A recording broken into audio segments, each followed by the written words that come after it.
First build yourself a following. Get to that place where you can headline a club. Doesn't have to be a big club. And you get there again by playing not clubs first, but playing house parties, churches, wherever you can start to get some people on your mailing list so that when you do go to that club, people will come. And then, the next step is that the club booker will say, well, this is great. We're going to have you open up for a bigger band. And then blow them off the stage. I mean, so often you read about these bands and you read their biographies and how they developed, and inevitably there's the line, we had the opportunity to open for someone and we blew them off the stage. It's a truism, and I think it goes across genres of music. When you start doing that, something's happening. How you get to that point, be great, I guess. I don't know how you teach that, but you get to that stage, and then you get to a headlining level, and then I think the next piece of strategy is to look to the next town, city over, and find a band or an artist that's similar stylistically to you, that's in a similar place. So if you're doing 200 people at a club, and you see 50 miles away in the next city someone else that's doing that too, call them up and swap gigs, have them come open for you, and then you open for them, right? And then you start building a little circuit. Bands don't leverage themselves enough. I mean, bands don't go out and package tours anymore. Some do. Saddle Creek is doing a package tour right now, but it's a really good way to introduce other bands. And you start doing this in enough cities, and I firmly believe you have to do this regionally. You've got to find a region. If you're an East Coast band, getting to the West Coast may take you a while because you got all this stuff on the East Coast, then you have Chicago, and you got the West Coast. In between you have nothing, or very little. So focus on your region and excel there, and then gradually. I mean, I really believe you got to do the kind of guerrilla tours. Do what you can do in a weekend. How far can you go? And little spokes out, and go out and conquer and come back, and then make it a little further. And eventually those weekends become weeks. It's not rocket science, but it does take a real discipline. It does take making sure that mailing list is in place, making sure that you're leveraging other bands, making sure you've got connections with other bands in other cities. And so you're always going to have these gigs where you play for a person. I mean, it's part of the process. But you want to minimize those and look for communities. The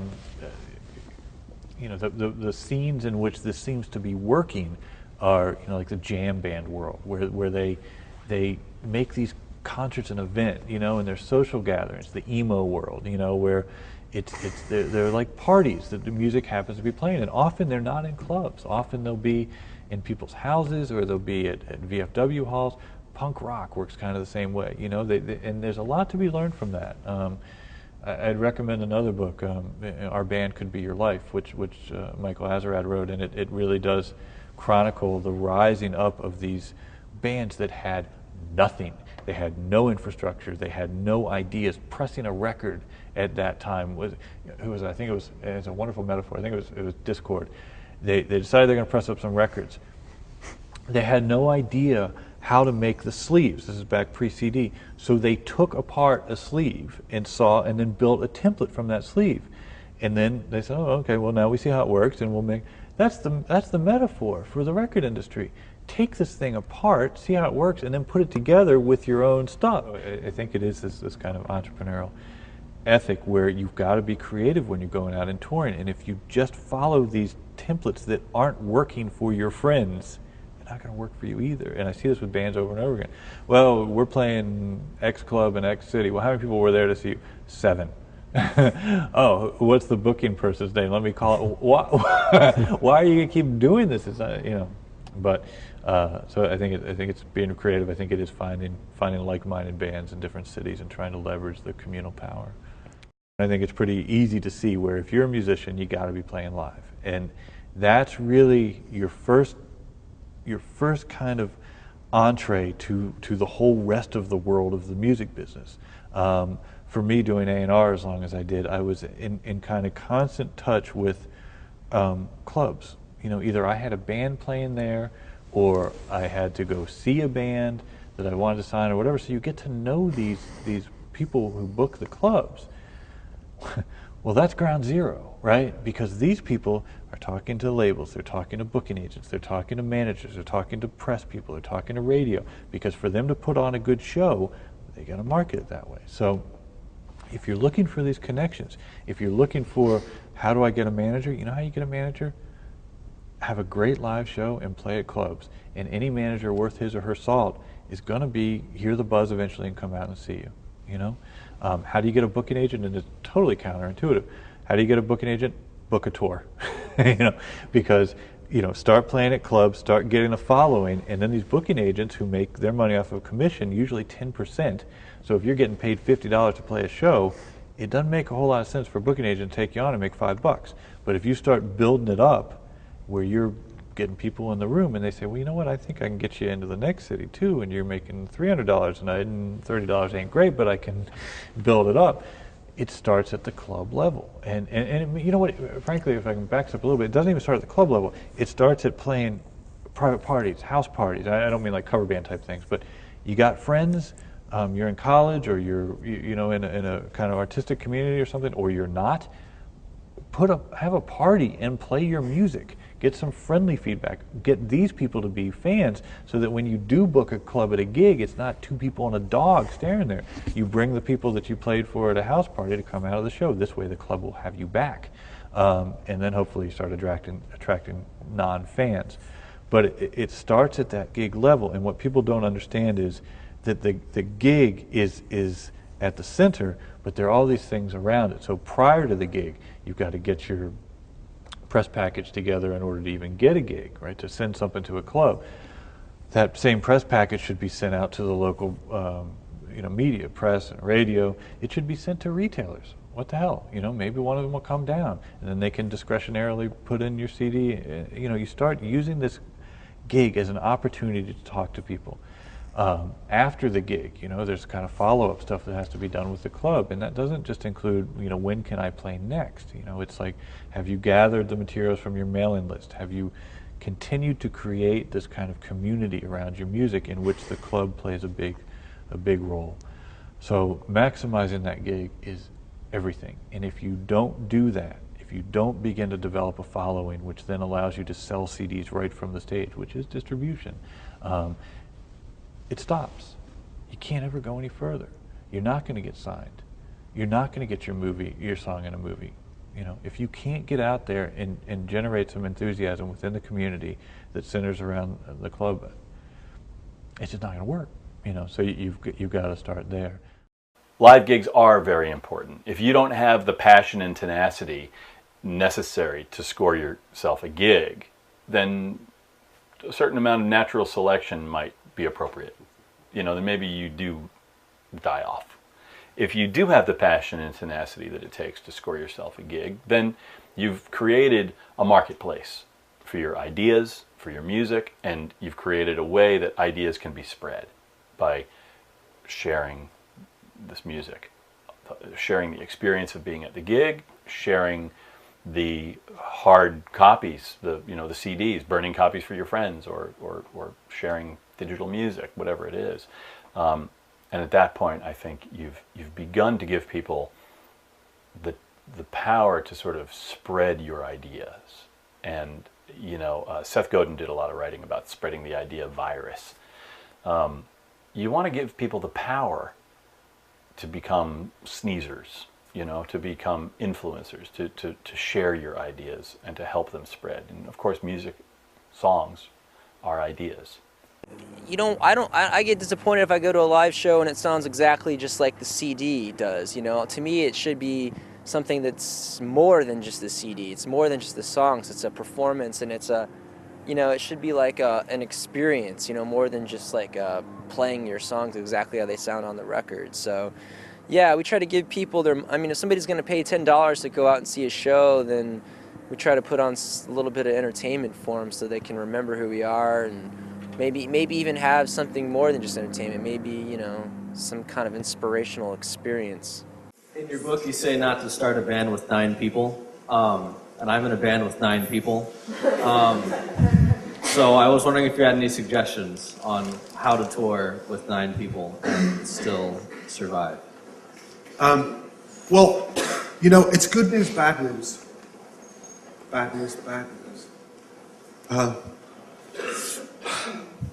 It's tough. You have to, You can't go and do a gig in LA, right? You have to start locally. And you could go to, before you drive to New York or LA to play to 9 or 10 or 15 people, you could do that in Hammond, Louisiana, or Baton Rouge. You know? Go to a bunch of places around here and just make sure it's working. Make sure that on a good night, when no one has diarrhea and there is an okay sound system, blah, blah, blah, and maybe even if everybody does and it's a crap sound system, you can triumph. Right? You don't need to travel 2,000 miles to get those chops. And get the machinery of your band together. Not on stage, that's a given. You've got to be amazing on stage. Off stage, get it together so you're working as a machine. While you're talking to the promoter, you know, somebody else in the band is putting 2 cases of beer in the back of the truck. You know, however you do it, it's piracy on the high seas-ish, right? The good news about having 9 people is if you divide the labor, you've got 9 people on your team, which is way more than if you sign to a major label. As long as everybody's doing their thing. Find everybody's strengths and everybody's weaknesses and divide the labor. I did it on a package tour. I'm like, oh my God, it's me and 36 people. How am I gonna, hold on, it's me and 36 people. Hey, you wanna do the guest list every day? Great. You wanna do this, you wanna do that? Boom. If I'm an independent artist, I'm a new artist, I'm trying to get out. What I have to do is I have to look at every fan that walks through the door as being somebody that I can use for the rest of my career to earn income off of. Now, that's a pretty harsh way of saying it, but that's just simply how it is. I want them to appreciate the music more than anything, but I also have to look at them as a potential source of income. And so if you do the math on it, you know, if they buy a t-shirt once a year, if they buy an album once a year, if they come to 2 of my shows a year, you know, start doing the math, you know, add up the money. It doesn't take that many fans, you know, to earn, for you to earn enough income, you know, to survive and prosper. So the challenge becomes, how can I get the maximum number of people to come through the door, and then once I get them in the door, win them over? It's sort of a two-part process. And so if I am on tour, let's say, and I'm going out for my initial tour, one of the things that I don't want to do is I don't want to stay up all night partying and get tired. What I want to do is I want to have interviews lined up on radio shows. I want to go to the record stores. I want to shake the hands of the people, the 18-year-old kid behind the counter that recommends music to people that walk through the door. I want to give them a t-shirt. I want to give them signed posters. I want to give them anything I can give them that will reinforce my name to them. Give them free tickets to the gig that night. Have them give them some extra tickets so they can bring some of their friends. And you basically have to work all day to try to muster up any interest that you can in getting people in the door, so you can win them over once you get in the door. Now, once you get them in the door, and here again, there's no substitute for a good manager who can make sure that that event that happens is memorable, notable, unique in some way, you know, so that it will win them over once they get in the door. But so it's a two-step process.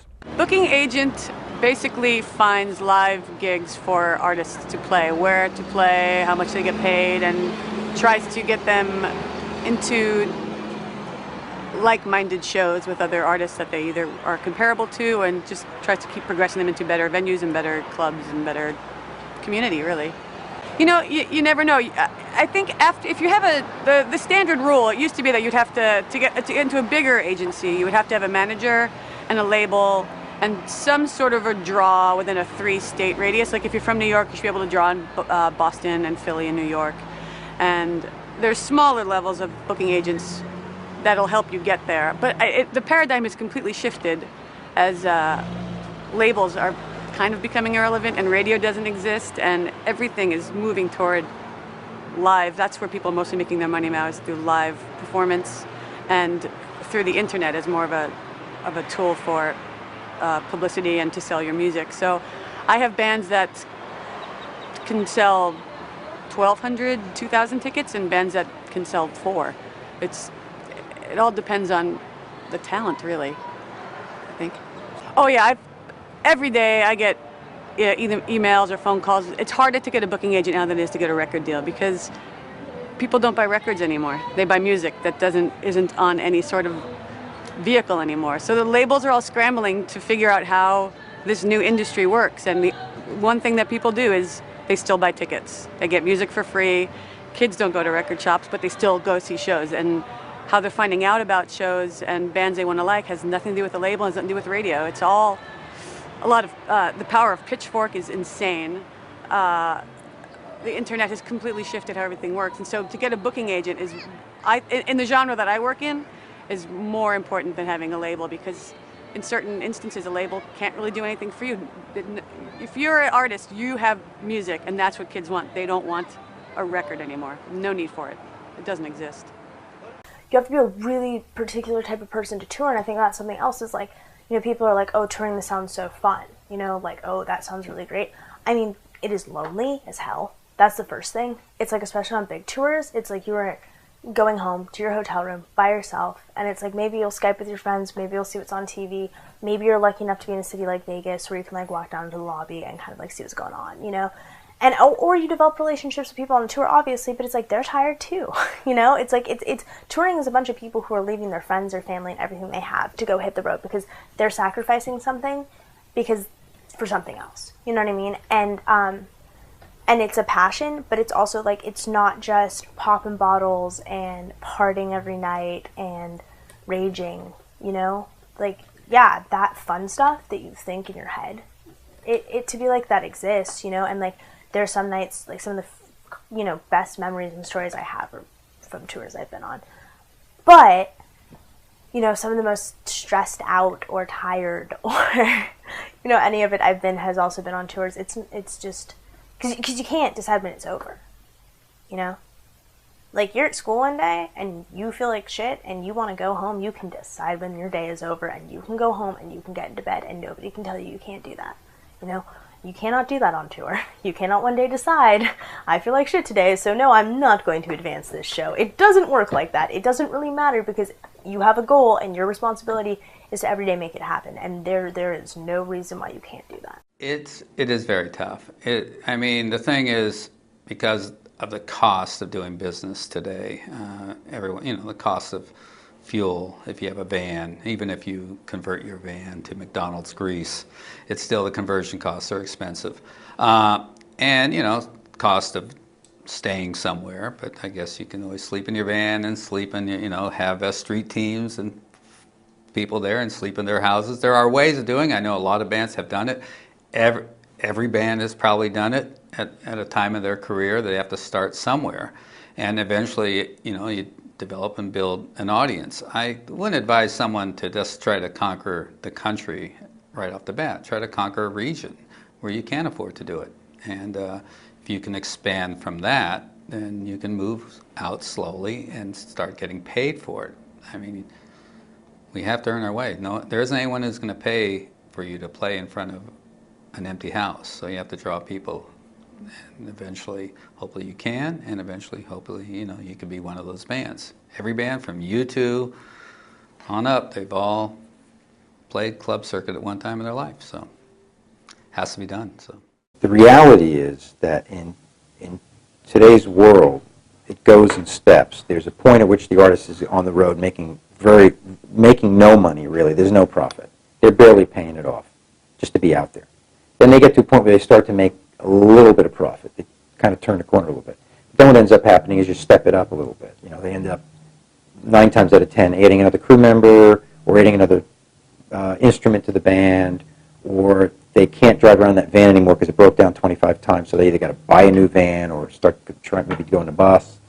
So the costs end up going up a little bit. So then they end up in that second level where they're breaking even again, even though they're making a little bit more money. So in reality, although people look and say, oh my God, they grossed $10,000, they made a fortune. They grossed $10,000, it barely paid off. They grossed $10,000, the venue's got to get paid, the promoter's got to make something. The cost of the show is this, and the band makes what? $1,000, $2,000? That's not profit. It costs some of these artists, you know, between $15,000 and $25,000 a week to be on the road. That's a small act. I mean, in today's world, if an act, you know, is on the road doing 5 days a week and, you know, doing 2 or 3 months at a go, and they've got 4 or 5 guys in the band and a couple of crew guys and carrying equipment around. They got a van, 15,000, 25,000 a week overheads. Not ridiculous. That's what it costs, especially with the price of gas. So when you break that down, you feel like they got to make $5,000 a night just to break even.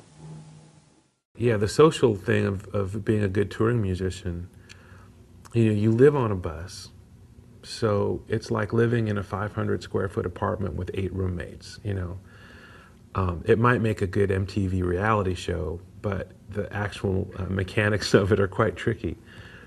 So, I mean, that's as important as anything else, when I talk to young musicians is, yeah, be the best you can. If that means practicing 8 hours a day, do that. If that means practicing however many hours, do that. Get good. Be the best you can be. But if you don't have people skills, if you don't have the social skills, then your career will be very short-lived. I know lots of musicians who don't tour, and it's because people don't think of them, like band leaders don't think of them as somebody that they'd want to spend that many hours in a bus with, or at a more basic level in a van with, because most touring, unless you're with Norah Jones or some big pop star, the reality is you're probably going to be in a 15-passenger van driving 6-8 hours a day. And I think about that too. As a band leader, I work on both sides of that. I'm a band leader and I'm also a sideman. For Norah, I'm a sideman. With my own music, I'm a band leader. And when I think about going on the road, the list of my favorite musicians is pretty long. And then when I think about people I'd want to be in a van with for 8-10 hours a day, the list gets a lot shorter. So I don't know exactly what you can do to be one of those people who other people would want to spend time around, but I guess that's different for everybody. But some of it's the professional stuff, be on time. Some of it's hygienic stuff, bathe regularly, brush your teeth, things like that. Part of it is just being willing to roll with the punches, because good vibes are infectious and people want to be around that, and bad vibes are infectious. When you're in a tiny little environment, if you're having a bad day, a grumpy day, you make it difficult for everybody else. So that's something that I've learned a lot over the last 7-8 years of traveling with Norah, is to be flexible and be easygoing, and that makes the tour go a lot faster that way.